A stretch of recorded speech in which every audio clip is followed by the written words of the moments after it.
Hey guys, it's Saturday afternoon on the long weekend. Yahoo! I'm out here in my beautiful sunny porch. That's why I'm like winking. Maybe I should get some sunglasses. But I'm in the shade, but it's still bright. Anyway, I'm drinking green tea. I really rather have coffee, but I'm trying not to drink coffee. In the mornings I don't need coffee. I like it though. That's a problem. I don't need it in the mornings, but I love the smell of it. It's so good. So I'm trying to get my body to be more alkaline. In this amazing mug, right? I actually use pomegranate juice in my green tea. And hey, somebody came on. I'm really bad at, who is this? Hi, whoever you are. I'm sorry. I'm so terrible at doing this. I really have to figure this out. This is like the third time. But that's okay. I'm just going to keep going. So I wanted to pop on today for a couple of reasons. Thanks to my awesome friend Phoebe. This is a shout out to you today. I hope you're watching. You posted something today about sort of living the creative life. And for those of us that are entrepreneurs and trying to make a living at the things that we love, that because we're so creative, sometimes it's not easy, right? It's not like a paid job where you go and get a paycheck and you kind of go home at the end of the week and you feel like your soul's being sucked out of you. Who wants that? I don't want that. So that's why we do the stuff we do. But, it's a great question, which is, at what point do you ever fold in the towel and just say, forget it, I can't do this anymore because I'm not making enough money, I am not, getting the referrals I need, or I can't, feed my family, we're like dying like dogs in the street, I don't know. That's a Tony Robbins reference. But at some point, it has to be worth it.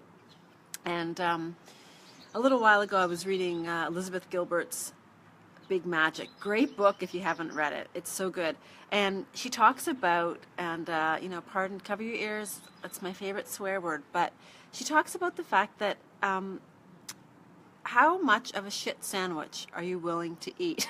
Because sadly, when you run your own business, it's not always, butterflies and rainbows and unicorns. No, there's a lot of shit sandwiches to eat. So, because the truth is, we can't always, we won't always love all parts of the process. I mean, there's banking and there's, clients to deal with and emails and all these things that are going to be in the way of doing the actual creative process part that we like. So whatever it is that you love, I don't know. And so it's an interesting story, actually. One of the things, Sandy, this is a shout out to you, Sandy Krakowski. She mentioned the other day, and I mentioned it this morning on your little note there, Phoebe, about the baby carrot. And I thought it was a really, really great example of what we might need to do when we're in the business for ourselves. Because sometimes if you're in a noisy marketplace, especially if you're a wedding planner or in the wedding industry, there are a lot of vendors, there's a lot of photographers, a lot of wedding planners, a lot of florists and decor companies and musicians and all these people that are doing the same thing we are doing. And how do we stand apart and set ourselves apart from all the other vendors that are in the industry? And so Sandy said, she talked about the baby carrot, the initiation of the baby carrot. And it was, I actually went and looked at it today because I wanted to find out, make sure I had my information correct. And the story goes that it was in the 80s, and this farmer was tired of literally wasting, 400 tons a day or some crazy number like that. I can't remember, don't quote me on that. But it was a crazy amount of produce that this guy was farming, and it was just getting dumped because they were crooked and they looked a little whatever and they're wonky, and everybody wants perfect, beautiful carrots. And so he was the original inventor of the baby carrot and started sort of shaving them down and making them into little mini bite-sized pieces and marketing them. First he did like carrot balls to see if those would fly, and they didn't fly as well. Then he did carrot sticks, and he started doing these sort of market research and found that people loved the size of the baby carrot. And it literally revolutionized the carrot industry because he simply repackaged the same thing in a different way. And so I think as business owners, it's our job to look at the services we're providing and looking at the value that we're getting out of our lives, out of providing these services? And is it really giving us what we want? Are we able to afford to feed our families, to, put gas in our car, and have time off? And isn't that the point of being self-employed? And now it's everyone's like, oh, yeah, be self-employed so you can be in charge of your life. Well, let me tell you, if you are not self-employed and you don't have any idea, it is typically more work than the average job. You go to a job, you work it, you put your hours in, you leave, you go home. Hopefully you can leave that job behind. But when you're self-employed, it really, unless you're really disciplined at doing your work during sort of work hours, you'll be the one up at midnight replying to emails. I do it for sure. If I'm awake, I thought, I always want to send that thing off right now. And it's easy to get caught up in working whenever you want, because the truth is you can work whenever you want. And sometimes you might decide to take time off during the day, but then the work still needs to get done.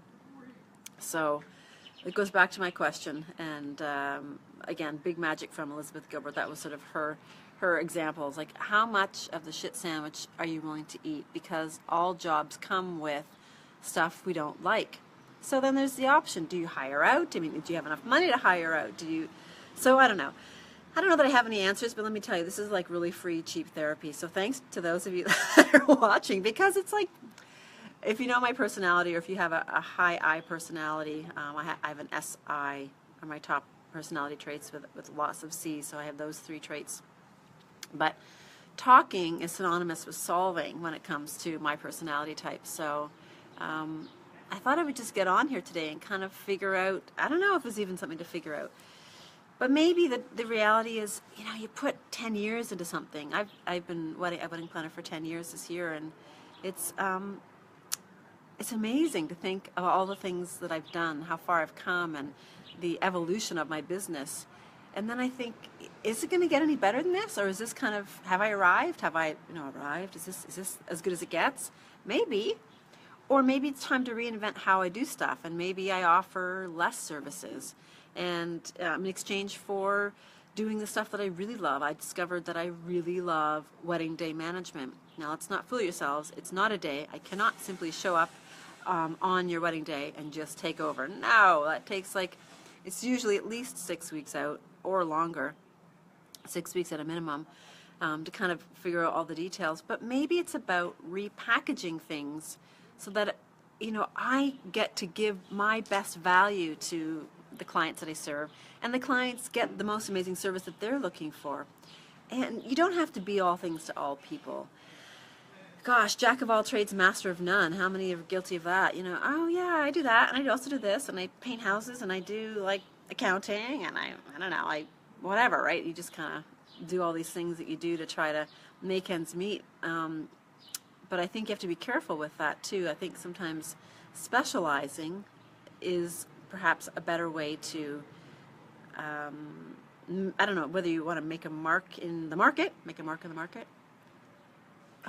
carve out a place or a niche for yourself in the market, or is that too limiting? I don't know. And I think this is perhaps the biggest struggle with entrepreneurs all the time. What is it that we're supposed to be doing to make our business successful? And but ultimately it comes down to paying the bills. Can you pay the bills? And you have to look at the numbers for that, and that's a really scary thing to do if you haven't done that. It's sobering some days. I'm not gonna lie. So some days it's awesome. You're like, yeah, look what I did. And some days you think, man, I didn't sell anything today. I didn't, get a client. I didn't do a service. I didn't do whatever. And it's always a constant challenge. So anyway, I'm gonna have a sip of my tea. Somebody chime in here, because I feel like I'm just a talking head. But cool mug, right? Wonder Woman. This is what I drink from when I'm feeling a little challenged in life. I'm feeling challenged today, not because I'm working, but because I'm tired and it's middle of the afternoon. So I need to pick me up with my green tea. So I just want you to chime in. If you're an entrepreneur, I want you to chime in and tell me your thoughts about, are you doing stuff that you hate, first of all? If you are, I think you should stop. You should do the stuff you love. Second of all, there are always going to be parts of the job that you don't love, obviously. So do you hire those out? Or do you just, eat that part of the sandwich you just know you hate, just because it's what you have to do? Oh, that's my timer going off. I got something in the oven, so I have to go. But I would love to know your thoughts, because I think it's, as we all struggle along as entrepreneurs, whatever industry you're in, there's always a need to find balance, because the whole point is to do more of what you love. So do the things that you love, of course, the business that you love, but also to spend time with people you love. So I can actually try to go and get time off and be with my kids at school and serve pizza lunch or whatever it is I want to do. And that's the purpose of being self-employed, besides doing what I love, is spending time with the people I love. So it's a real fine balance. So please chime in with your tips and your balancing acts, because I know that a whole bunch of us entrepreneurs would love to have that information, and we should rally around each other and support each other as much as we can. In the meantime, have an amazing rest of the long weekend, and tell me your thoughts as you're able, and we will connect soon. Have an awesome day. Ciao for now.